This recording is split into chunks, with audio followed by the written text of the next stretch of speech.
Thank you speaker साहब कि ख़वातीन को टाइम दिया गया। आज कुछ गिले हैं जो मैं सबसे कर लूँ। हमारे ज़रा वुमेंस चैम्बर की हालत देखें कि कितनी पैथेटिक है। उसमें कोई भी सहूलियात मौजूद नहीं है जिसमें अपोजिशन की ख़वातीन भी बैठती हैं और हम भी बैठते हैं। तो जब ये उससे तो ये बहुत अच्छी हालत में, जिसके लिए आपको अफसोस हो रहा है, एक नज़र वहाँ भी डालें कि हम लोग कहाँ जाके बैठते हैं। प्लीज़ काइंडली इसको, नमाज पढ़ने के लिए जानमाज तक वहाँ पर इस सही हालत में नहीं होते।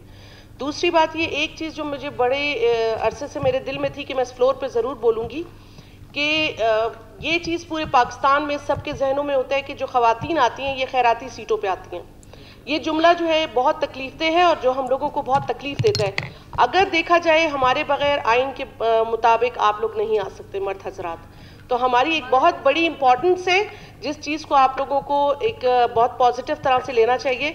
मेरे लिहाज से सेनेट के जो जितने भी लोग सेलेक्ट होके आते हैं तो वो किस तरह आते हैं, वो भी हमारे वोट्स पे आते हैं ना, तो वो तो इलेक्शन लड़के नहीं आते। तो हमारे और उनमें कोई बराबरी में कोई फ़र्क नहीं होता, हमारा वोट भी वही है।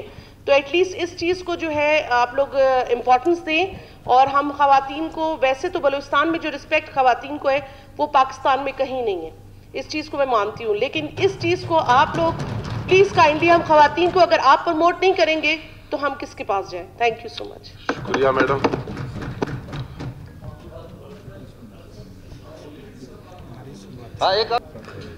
थोड़ा सा यदि इस चीज़ पे, क्योंकि वाकई मैडम बुशरा की बात से मैं एग्री करती हूँ कि असेंबली में कैलकुलेशन टाइम्स दिए जाते हैं और काफ़ी अर्से जब भी हम बात करना चाहते हैं, यानी क्योंकि ख़वातीन होता है फील शाय और वो बोल नहीं सकते।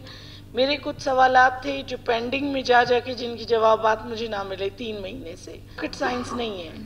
एक किडनी सेंटर के मैंने 3 सवालात जमा किए थे और वो भी इन्हीं बलूचिस्तान के नौजवानों की नौकरियों के थे।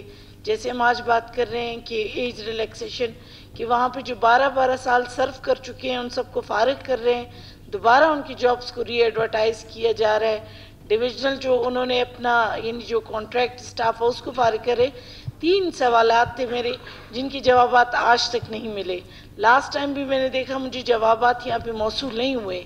अगर हमारे सवालात को इम्पोर्टेंस नहीं दी जा रही है, क्या मेल हजरात के जवाब फौरी तौर पर आ जाते हैं, तो मेरा ख्याल है फिर इस ऐवान में हम किस चीज़ पे बात करें। We are the voice of our nation. हम अपने नौजवानों की भी आवाज़ है, हम बच्चों की भी आवाज़, हम बूढ़ों की भी आवाज़ है। तो अगर हमारे सवालात को वाकई में अहमियत नहीं दी जाती, तो इसीलिए मैंने भी आज खामोशी इख्तियार कर ली कि हम फिर किस चीज़ पे आवाज़ उठाएं। तो kindly we are equal to, यानी यहाँ पे हाउस में बैठे हैं, वी आर इक्वल, और हमें भी उसी तरह यानी राइट्स दिए जाए और इक्वलिटी का वो किया जाए जैसे बाकियों के साथ किया जाता है। Thank you. शुक्रिया मैडम। आप लोगों को अपनी आवाज़ उठाने का पूरा हक बताता चाहता हूँ कि आर्टिकल 108 में वाज़ेह है कि मखसूस नशिस्तों पर मुंतखब ख़वातीन या अक़लियती जो अरकान है ये सब बराबर है, इनमें से कोई जो है ज़्यादा और कम नहीं है। आप लोग बिल्कुल बात उठा सकते